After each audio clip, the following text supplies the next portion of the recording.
أعوذ بالله من الشيطان الرجيم. بسم الله الرحمن الرحيم. تبارك الذي بيده الملك وهو على كل شيء قدير، الذي خلق الموت والحياة ليبلوكم أيكم أحسن عملا، وهو العزيز الغفور. الذي خلق 7 سماوات طباقا، ما ترى في خلق الرحمن من تفاوت، فارجع البصر هل ترى من فطور، ثم ارجع البصر كرتين ينقلب إليك البصر خاسئا وهو حسير. ولقد زينا السماء الدنيا بمصابيح وجعلناها رجوما للشياطين وأعتدنا لهم عذاب السعير. وللذين كفروا بربهم عذاب جهنم وبئس المصير. إذا ألقوا فيها سمعوا لها شهيقا وهي تفور، تكاد تميز من الغيظ، كلما ألقي فيها فوج سألهم خزنتها ألم يأتكم نذير، قالوا بلى قد جاءنا نذير فكذبنا وقلنا ما نزل الله من شيء إن أنتم إلا في ضلال كبير. وقالوا لو كنا نسمع أو نعقل ما كنا في أصحاب السعير، فاعترفوا بذنبهم فسحقا لأصحاب السعير. إن الذين يخشون ربهم بالغيب لهم مغفرة وأجر كبير. وأسروا قولكم أو اجهروا به إنه عليم بذات الصدور. ألا يعلم من خلق وهو اللطيف الخبير. هو الذي جعل لكم الأرض ذلولا فامشوا في مناكبها وكلوا من رزقه وإليه النشور. أأمنتم من في السماء أن يخسف بكم الأرض فإذا هي تمور، أم أمنتم من في السماء أن يرسل عليكم حاصبا، فستعلمون كيف نذير. ولقد كذب الذين من قبلهم فكيف كان نكير. أولم يروا إلى الطير فوقهم صافات ويقبض ما يمسكهن إلا الرحمن إنه بكل شيء بصير. أمن هذا الذي هو جود لكم ينصركم من دون الرحمن إن الكافرون إلا في غرور. أمن هذا الذي يرزقكم إن أمسك رزقه بل لجوا في عتو ونفور. أفمن يمشي مكبا على وجهه أهدى أم من يمشي سويا على صراط مستقيم. قل هو الذي أنشأكم وجعل لكم السمع والأبصار والأفئدة قليلا ما تشكرون. قل هو الذي ذرأكم في الأرض وإليه تحشرون. ويقولون متى هذا الوعد إن كنتم صادقين. قل إنما العلم عند الله وإنما أنا نذير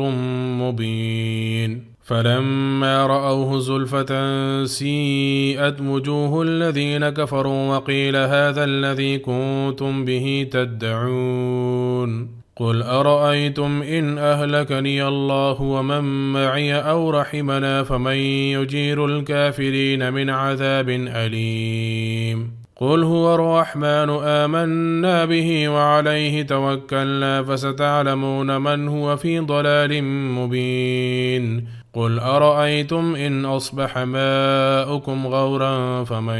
يأتيكم بماء معين. بسم الله الرحمن الرحيم. نون والقلم وما يسطرون. ما أنت بنعمة ربك بمجنون. وإن لك لأجرا غير ممنون. وإنك لعلى خلق عظيم. فستبصر ويبصرون. بأيكم المفتون إن ربك هو أعلم بمن ضل عن سبيله وهو أعلم بالمهتدين فلا تطع المكذبين ودوا لو تدهن فيدهنون ولا تطع كل حلاف مهين هماز مشاء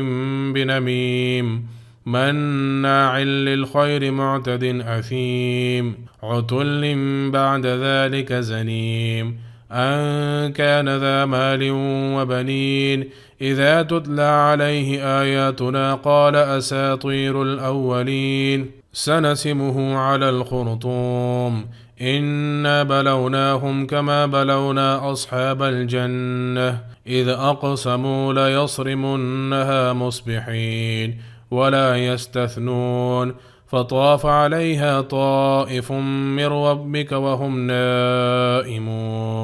فأصبحت كالصريم فتنادوا مصبحين أن اغدوا على حرثكم إن كنتم صارمين فانطلقوا وهم يتخافتون ألا يدخلنها اليوم عليكم مسكين وغدوا على حرد قادرين فلما رأوها قالوا إنا لضالون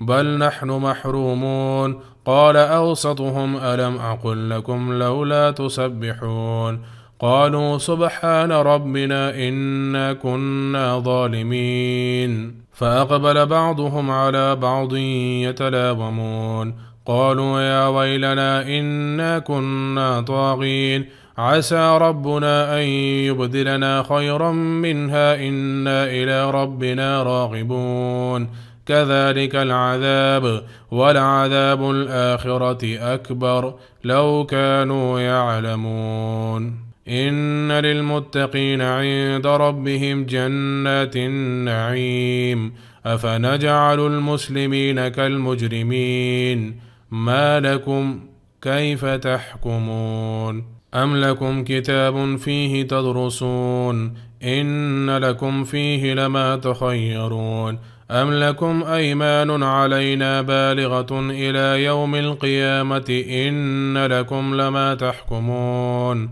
سلهم أيهم بذلك زعيم أم لهم شركاء فليأتوا بشركائهم إن كانوا صادقين يوم يكشف عن ساق ويدعون إلى السجود فلا يستطيعون خاشعة أبصارهم ترهقهم ذلة وقد كانوا يدعون إلى السجود وهم سالمون فذرني ومن يكذب بهذا الحديث سنستدرجهم من حيث لا يعلمون وأملي لهم إن كيدي متين أم تسألهم أجرا فهم من مغرم مثقلون أم عندهم الغيب فهم يكتبون فاصبر لحكم ربك ولا تكن كصاحب الحوت إذ نادى وهو مكظوم لولا أن تداركه نعمة من ربه لنبذ بالعراء وهو مذموم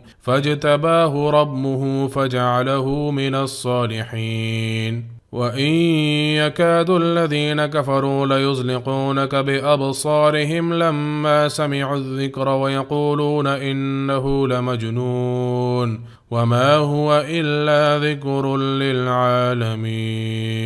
بسم الله الرحمن الرحيم الحاقة ما الحاقة وما أدراك ما الحاقة كذبت ثمود وعاد بالقارعة فأما ثمود فأهلكوا بالطاغية وأما عاد فأهلكوا بريح صرصر عاتية سخرها عليهم 7 ليال و8 أيام حسوما فترى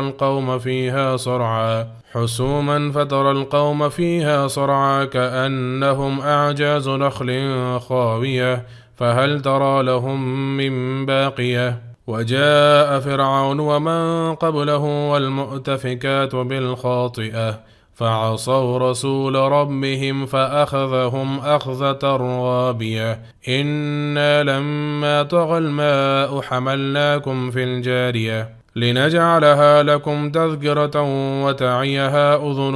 واعية. فإذا نفخ في الصور نفخة واحدة وحملت الأرض والجبال فدكتا دكة واحدة فيومئذ وقعت الواقعة وانشقت السماء فهي يومئذ واهية والملك على أرجائها ويحمل عرش ربك فوقهم يومئذ ثمانية. يومئذ تعرضون لا تخفى منكم خافية. فأما من أوتي كتابه بيمينه فيقول هاؤم اقرءوا كتابيه إني ظننت أني ملاق حسابيه. فهو في عيشة راضية في جنة عالية قطوفها دانية. كلوا واشربوا هنيئا بما أسلفتم في الأيام الخالية. وأما من أوتي كتابه بشماله فيقول يا ليتني لم أوت كتابيه ولم أدر ما حسابيه يا ليتها كانت القاضية ما أغنى عني ماليه هلك عني سلطانيه خذوه فغلوه ثم الجحيم صلوه ثم في سلسلة ذرعها 70 ذراعا فاسلكوه إنه كان لا يؤمن بالله العظيم ولا يحض على طعام المسكين فليس له اليوم هاهنا حميم ولا طعام إلا من غسلين لا يأكله إلا الخاطئون. فلا أقسم بما تبصرون وما لا تبصرون إنه لقول رسول كريم وما هو بقول شاعر قليلا ما تؤمنون ولا بقول كاهن قليلا ما تذكرون تنزيل من رب العالمين. ولو تقول علينا بعض الأقاويل لأخذنا منه باليمين ثم لقطعنا منه الوتين فما منكم من أحد عنه حاجزين. وإنه لتذكرة للمتقين وإنا لنعلم أن منكم مكذبين وإنه لحسرة على الكافرين وإنه لحق اليقين. فسبح باسم ربك العظيم. بسم الله الرحمن الرحيم. سأل سائل بعذاب واقع للكافرين ليس له دافع من الله ذي المعارج تعرج الملائكة والروح إليه في يوم كان مقداره 50,000 سنة فاصبر صبرا جميلا إنهم يرونه بعيدا ونراه قريبا يوم تكون السماء كالمهل وتكون الجبال كالعهن ولا يسأل حميم حميما يبصرونهم يود المجرم لو يفتدي من عذاب يومئذ ببنيه وصاحبته وأخيه وفصيلته التي تؤويه ومن في الأرض جميعا ثم ينجيه كلا إنها لظى نزاعة للشوى تدعو من أدبر وتولى وجمع فأوعى إن الإنسان خلق هلوعا إذا مسه الشر جزوعا وإذا مسه الخير منوعا إلا المصلين الذين هم على صلاتهم دائمون والذين في أموالهم حق معلوم للسائل والمحروم والذين يصدقون بيوم الدين والذين هم من عذاب ربهم مشفقون إن عذاب ربهم غير مأمون والذين هم لفروجهم حافظون إلا على أزواجهم أو ما ملكت أيمانهم فإنهم غير ملومين فمن ابتغى وراء ذلك فأولئك هم العادون والذين هم لأماناتهم وعهدهم راعون والذين هم بشهاداتهم قائمون والذين هم على صلاتهم يحافظون أولئك في جنات مكرمون فما للذين كفروا قبلك مهطعين عن اليمين وعن الشمال عزين أيطمع كل امرئ منهم أن يدخل جنة نعيم كلا إنا خلقناهم مما يعلمون فلا أقسم برب المشارق والمغارب إنا لقادرون على أن نبدل خيرا منهم وما نحن بمسبوقين فذرهم يخوضوا ويلعبوا حتى يلاقوا يومهم الذي يوعدون يوم يخرجون من الأجداث سراعا كأنهم إلى نصب يوفضون خاشعة أبصارهم ترهقهم ذلة ذلك اليوم الذي كانوا يوعدون. أعوذ بالله من الشيطان الرجيم. إنا أرسلنا نوحا إلى قومه أن أنذر قومك من قبل أن يأتيهم عذاب أليم قال يا قوم إني لكم نذير مبين أن اعبدوا الله واتقوه وأطيعون يغفر لكم من ذنوبكم ويؤخركم إلى أجل مسمى إن أجل الله إذا جاء لا يؤخر لو كنتم تعلمون قال رب إني دعوت قومي ليلا ونهارا فلم يزدهم دعائي إلا فرارا وإني كلما دعوتهم لتغفر لهم جعلوا أصابعهم في آذانهم واستغشوا ثيابهم وأصروا واستكبروا استكبارا ثم إني دعوتهم جهارا ثم إني أعلنت لهم وأسررت لهم إسرارا فقلت استغفروا ربكم إنه كان غفارا يرسل السماء عليكم مدرارا ويمددكم بأموال وبنين ويجعل لكم جنات ويجعل لكم أنهارا ما لكم لا ترجون لله وقارا وقد خلقكم أطوارا ألم تروا كيف خلق الله 7 سماوات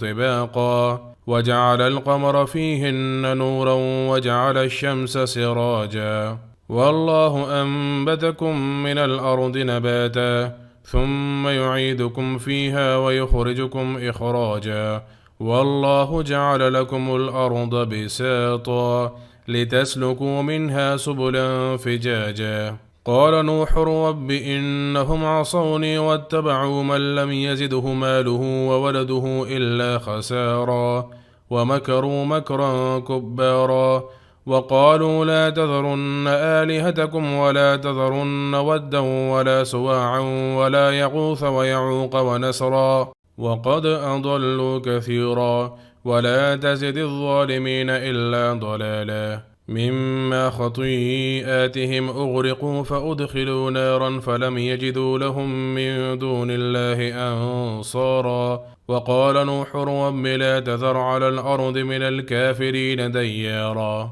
إنك إن تذرهم يضلوا عبادك ولا يلدوا إلا فاجرا كفارا رب اغفر لي ولوالدي ولمن دخل بيتي مؤمنا وللمؤمنين والمؤمنات ولا تزد الظالمين إلا تبارا. أعوذ بالله من الشيطان الرجيم. قل أوحي إلي أنه استمع نفر من الجن فقالوا إنا سمعنا قرآنا عجبا يهدي إلى الرشد فآمنا به ولن نشرك بربنا أحدا وأنه تعالى جد ربنا ما اتخذ صاحبة ولا ولدا وأنه كان يقول سفيهنا على الله شططا وأنا ظننا أن لن تقول الإنس والجن على الله كذبا وأنه كان رجال من الإنس يعوذون برجال من الجن فزادوهم رهقا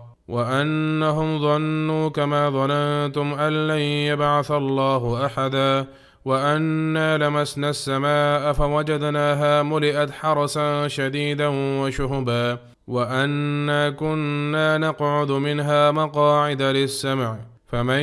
يستمع الآن يجد له شهابا رصدا وأنا لا ندري أشر أريد بمن في الأرض أم أراد بهم ربهم رشدا وأنا منا الصالحون ومنا دون ذلك كنا طرائق قددا وأنا ظننا أن لن نعجز الله في الأرض ولن نعجزه هربا وأنا لما سمعنا الهدى آمنا به فمن يؤمن بربه فلا يخاف بخسا ولا رهقا وأنا منا المسلمون ومنا القاسطون فمن أسلم فأولئك تحروا رشدا وأما القاسطون فكانوا لجهنم حطبا وأن لم استقاموا على الطريقة لأسقيناهم ماء غدقا لنفتنهم فيه ومن يعرض عن ذكر ربه يسلكه عذابا صعدا وأن المساجد لله فلا تدعوا مع الله أحدا وأنه لما قام عبد الله يدعوه كادوا يكونون عليه لبدا قل إنما أدعو ربي ولا أشرك به أحدا قل إني لا أملك لكم ضرا ولا رشدا قل إني لن يجيرني من الله أحد ولن أجد من دونه ملتحدا إلا بلاغا من الله ورسالاته ومن يعص الله ورسوله فإن له نار جهنم خالدين فيها أبدا حتى إذا رأوا ما يوعدون فسيعلمون من أضعف ناصرا وأقل عددا قل إن أدري أقريب ما توعدون أم يجعل له ربي أمدا عالم الغيب فلا يظهر على غيبه أحدا إلا من ارتضى من رسول فإنه يسلك من بين يديه ومن خلفه رصدا ليعلم أن قد أبلغوا رسالات ربهم وأحاط بما لديهم وأحصى كل شيء عددا أعوذ بالله من الشيطان الرجيم يا أيها المزمل قم الليل إلا قليلا نصفه أو انقص منه قليلا أو زد عليه ورتل القرآن ترتيلا إنا سنلقي عليك قولا ثقيلا إن ناشئة الليل هي أشد وطئا وأقوم قيلا إن لك في النهار سبحا طويلا واذكر اسم ربك وتبتل إليه تبتيلا رب المشرق والمغرب لا إله إلا هو فاتخذه وكيلا واصبر على ما يقولون واهجرهم هجرا جميلا وذرني والمكذبين أولي النعمة ومهلهم قليلا إن لدينا أنكالا وجحيما وطعاما ذا غصة وعذابا أليما يوم ترجف الأرض والجبال وكانت الجبال كثيبا مهيلا إنا أرسلنا إليكم رسولا شاهدا عليكم كما أرسلنا إلى فرعون رسولا فعصى فرعون الرسول فأخذناه أخذا وبيلا فكيف تتقون إن كفرتم يوما يجعل الولدان شيبا السماء منفطر به كان وعده مفعولا إن هذه تذكرة فمن شاء اتخذ إلى ربه سبيلا إن ربك يعلم أنك تقوم أدنى من ثلثي الليل ونصفه وثلثه وطائفة من الذين معك والله يقدر الليل والنهار علم أن لن تحصوه فتاب عليكم فاقرؤوا ما تيسر من القرآن علم أن سيكون منكم مرضى وآخرون يضربون في الأرض يبتغون من فضل الله وآخرون يقاتلون في سبيل الله وآخرون يقاتلون في سبيل الله فاقرؤوا ما تيسر منه وأقيموا الصلاة وآتوا الزكاة وأقرضوا الله قرضا حسنا وما تقدموا لأنفسكم من خير تجدوه عند الله هو خيرا وأعظم أجرا واستغفروا الله إن الله غفور رحيم. أعوذ بالله من الشيطان الرجيم. يا أيها المدثر قم فأنذر وربك فكبر وثيابك فطهر والرجز فاهجر ولا تمنن تستكثر ولربك فاصبر فإذا نقر في الناقور فذلك يومئذ يوم عسير على الكافرين غير يسير. ذرني ومن خلقت وحيدا وجعلت له مالا ممدودا وبنين شهودا ومهدت له تمهيدا ثم يطمع أن أزيد كلا إنه كان لآياتنا عنيدا سأرهقه صعودا إنه فكر وقدر فقتل كيف قدر ثم قتل كيف قدر ثم نظر ثم عبس وبسر ثم أدبر واستكبر فقال إن هذا إلا سحر يؤثر إن هذا إلا قول البشر سأصليه سقر وما أدراك ما سقر لا تبقي ولا تذر لواحة للبشر عليها 19. وما جعلنا أصحاب النار إلا ملائكة وما جعلنا عدتهم إلا فتنة للذين كفروا ليستيقن الذين أوتوا الكتاب ويزداد الذين آمنوا إيمانا ولا يرتاب الذين أوتوا الكتاب والمؤمنون وليقول الذين في قلوبهم مرض والكافرون ماذا أراد الله بهذا مثلا كذلك يضل الله من يشاء ويهدي من يشاء وما يعلم جنود ربك إلا هو وما هي إلا ذكرى للبشر كلا والقمر والليل إذ أدبر والصبح إذا أسفر إنها لإحدى الكبر نذيرا للبشر لمن شاء منكم أن يتقدم أو يتأخر كل نفس بما كسبت رهينة إلا أصحاب اليمين في جنات يتساءلون عن المجرمين ما سلككم في سقر قالوا لم نك من المصلين ولم نك نطعم المسكين وكنا نخوض مع الخائضين وكنا نكذب بيوم الدين حتى أتانا اليقين فما تنفعهم شفاعة الشافعين فما لهم عن التذكرة معرضين كأنهم حمر مستنفرة فرت من قسورة بل يريد كل امرئ منهم أن يؤتى صحفا منشرة كلا بل لا يخافون